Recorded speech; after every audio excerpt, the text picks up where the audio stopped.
Qatar को लेकर एक खबर चल रही है कि पिछले 24 घंटे में कतर ने ईरान के ऊपर 65 मिसाइलें और 12 ड्रोन छोड़े हैं। क्योंकि कतर के ऊपर लगातार ईरान हमले कर रहा है, उसी का पलटवार अब कतर की तरफ से किया गया है। कतर ने एक दिन पहले स्टेटमेंट भी दिया था कि हमारे ऊपर ईरान ने ये जो हमला किया है, इसके बाद हम खामोश नहीं बैठेंगे, जवाब जरूर दिया जाएगा। तो क्या वाकई में कतर ने ईरान के ऊपर 65 मिसाइलें दाग दी हैं? दरअसल ये खबर इजरायली मीडिया पर चलाई जा रही है और बहुत ज़्यादा चलाई जा रही है। इतनी ज़्यादा चलाई गई कि इसको लेकर कतर के विदेश मंत्रालय की तरफ से एक बयान आया। कतर के विदेश मंत्री ने इन तमाम खबरों का खंडन कर दिया। कतर के विदेश मंत्री का कहना है कि ऐसा कुछ भी नहीं है, ये जितनी भी खबरें दिखाई जा रही हैं सरासर झूठी खबरें हैं। हमने ईरान के ऊपर किसी तरह का कोई हमला नहीं किया है। कतर के विदेश मंत्री ने बाकायदा साफ लफ्जों में कह दिया कि हम ईरान को निशाना बनाने वाले प्लान में शामिल नहीं हैं, बस हम अपनी आत्मरक्षा कर रहे हैं। ईरान हमारे ऊपर जो हमले कर रहा है उसको रोकने के लिए मिसाइलें दाग रहे हैं। हम ईरान को निशाना नहीं बना रहे हैं अपनी किसी भी मिसाइल से। कतर के विदेश मंत्री ने दुनिया भर की मीडिया से रिक्वेस्ट की है कि हम आपसे रिक्वेस्ट करते हैं कि कतर के बारे में जो इस तरह की खबरें आप दिखा रहे हैं ज़रा ठीक से दिखाएं, जो सही खबर हो वो दिखाएं, इस तरह की खबरें ना दिखाई जाएं। दोस्तों, ये इजराइल जो है ना, ये बहुत बड़ा वाला है। ये तमाम अरबियों को आपस में ही लड़ाना चाहता है। इजरायली मीडिया पर यह भी खबरें दिखाई जा रही हैं कि सऊदी अरब भी हमला करना चाहता है, यूएई भी हमला करने की तैयारी कर रहा है। ये लोग आपस में ही एक दूसरे को लड़ाकर मजे करेंगे और यही इनकी प्लानिंग भी है कि कैसे भी करके ये अरब पूरी तरह से बर्बाद हो। अगर कतर ने या यूएई या सऊदी अरब ने डायरेक्ट ईरान के ऊपर खुद हमला कर दिया तो फिर ईरान अभी तो कम हमले कर रहा है इनके ऊपर, अगर इनकी तरफ से हमला किया गया तो ईरान फिर इनके रिहायशी इलाकों को निशाना बनाएगा। अभी तो ईरान सिर्फ इन देशों के अंदर अमेरिका को निशाना बना रहा है, लेकिन फिर सीधा टारगेट ये देश हो जाएंगे। ये बात इन देशों को भी अच्छे से मालूम है, क्योंकि इनके पास ज्यादा कुछ नहीं है।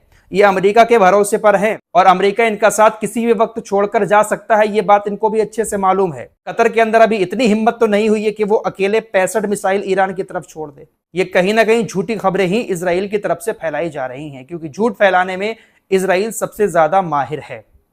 एक खबर और मैं आपको बता देता हूं जो मैंने अपनी पिछली वीडियो में बताई थी, वो भी झूठी खबर है। हालांकि ये खबर पूरी दुनिया में फैल चुकी थी, इसलिए मैंने आपको बताई थी अपनी वीडियो में, लेकिन अब ईरान ने उस खबर को झूठा बताया है। मैंने आपको बताया था कि 88 जो लोग हैं, 88 मेंबर जो सुप्रीम लीडर का चुनाव करते हैं, वोटिंग हो रही थी, उसी बिल्डिंग पर इजराइल ने कहा कि हमने हमला किया और तमाम लोग उसमें मारे गए। नया सुप्रीम लीडर चुनने के लिए वहां पर लोग बैठे हुए थे। ईरान की तस्मीम न्यूज एजेंसी की तरफ से बताया गया है कि ऐसी कोई भी बैठक इस वक्त वहां पर नहीं हो रही थी। यह सिर्फ मनगढ़ंत कहानियां दुश्मन की तरफ से फैलाई जा रही हैं। ईरानी मीडिया ने कहा कि ये जो अफवाहें फैलाई जा रही हैं, ये कहीं ना कहीं मनोवैज्ञानिक चाल है, ताकि सत्ता को अंदर से खालीपन दिखाया जाए। फिलहाल 88 मेंबर अभी सही सलामत हैं। इजराइल जो दावा कर रहा था वो पूरी तरह से फर्जी दावा है।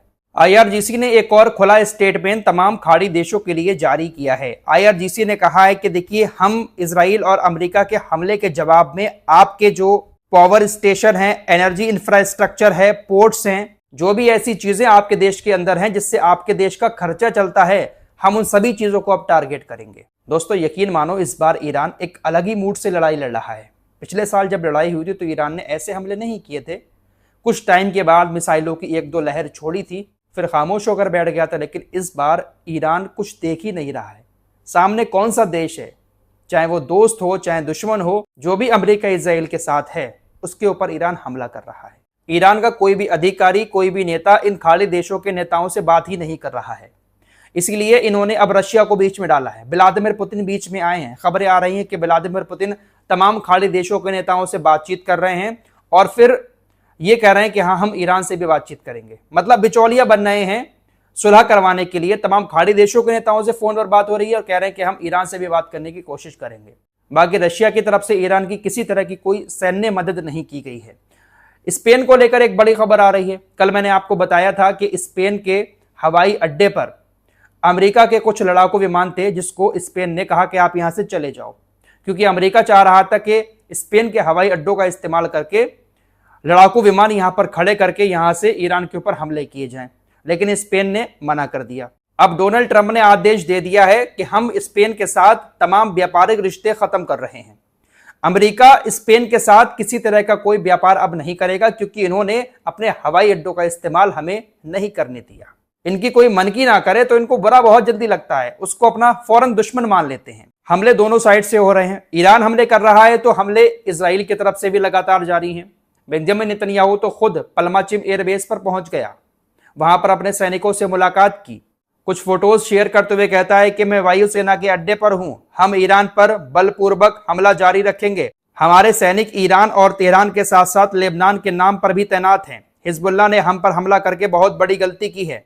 हमने पहले ही ताकत से जवाब दिया है और हम और भी ज्यादा ताकत से जवाब देंगे। लेबनान के लोगों को यह समझना होगा कि हिजबुल्लाह उन्हें युद्ध में धकेल रहा है। वहां से इसका एक वीडियो मैसेज भी आया और इस तरह का पोस्ट भी इसकी तरफ से किया गया, कुछ फोटोज को शेयर करते हुए। तो ये भी मैदान में उतरा हुआ है। मैंने आपसे कल ही कहा था ये भी बहुत बड़ा वाला है, भागेगा नहीं। कुछ लोग खबरें चला रहे थे कि ये जर्मनी भाग गया, छुप गया वहां पर। ये भागेगा नहीं दोस्तों, ये भी बहुत बड़ा वाला है, जिद्दी है। फिलहाल इजराइल ने ईरान की राजधानी तेहरान में बने मेहराबाद हवाई अड्डे पर हमला किया। वहां पर एक विमान खड़ा हुआ था, यात्री विमान एयरबस A319। इजराइल के हमले में वो डैमेज हो गया। तो इजराइल लगातार राजधानी तेहरान को ही निशाना बना रहा है, क्योंकि वहीं पर सब कुछ है ईरान का। जो भी सेना के बड़े बड़े ठिकाने हैं, नेताओं के ठिकाने हैं, बड़ी बड़ी बिल्डिंग्स जो हैं वो तेहरान के अंदर ही हैं। इसलिए तेहरान पर ज्यादा हमले इजराइल की तरफ से किए जा रहे हैं। अभी अभी एक रिपोर्ट सामने आ रही है कि ईरान ने खाड़ी देशों पर तकरीबन 441 मिसाइलें और 1326 ड्रोन दागे हैं। तमाम खाड़ी देशों पर मिलाकर यह रिपोर्ट सामने आई है। ओमान के विदेश मंत्री बदल अल बुसैदी की तरफ से पोस्ट करते हुए यह कहा गया कि देखिए ये जो कुछ हो रहा है सही नहीं है, बाहर निकलने के रास्ते मौजूद हैं, हम उसका इस्तेमाल कर सकते हैं। यानी कहीं ना कहीं ये भी सीज फायर की मांग कर रहे हैं। सब्र रखिए दोस्तों, थोड़ा सा इंतजार करिए। ये सारे के सारे खाड़ी देश एक साथ मिलकर सीज फायर की मांग करेंगे, थोड़ा सा सब्र रखिए। तुर्की के राष्ट्रपति रजब तैयब एर्दोगान का बयान आया है। वैसे ये सिर्फ बयानबाजी ही करते हैं। ये कहते हैं कि इससे पहले कि और खून बहे, आग और फैले और भाईचारे वाले देशों के बीच दुश्मनी बढ़े, हमने अपने सारे रिसोर्स लगा दिए हैं ताकि हमारा इलाका जल्द से जल्द इस उथल पुथल से आज़ाद हो जाए। रजब तैयब एर्दोगान की तरफ से सिर्फ बयान ही दिए जाते हैं। आपने गाज़ा की जंग के दौरान भी देखा है, सिर्फ और सिर्फ इनकी तरफ से बयानबाजी की जाती है। ये किसी की मदद आगे बढ़कर नहीं करते हैं। ईरान इस वक्त अकेला है। रजब तैयब एर्दोगान चाहें तो ईरान के साथ आ सकते हैं, लेकिन साथ किसी के नहीं आएंगे। भाईचारे की बात कर रहे हैं, कौन सा भाईचारा निभा रहा है, कौन सा अरबी देश? ईरान के ऊपर इजराइल अमेरिका के साथ मिलकर सभी देश हमला किए जा रहे हैं। फिलहाल इस रिपोर्ट में इतना ही। कुछ और खबरों के साथ फिर हाजिर होंगे। अपना ख्याल रखिएगा। अल्लाह हाफिज।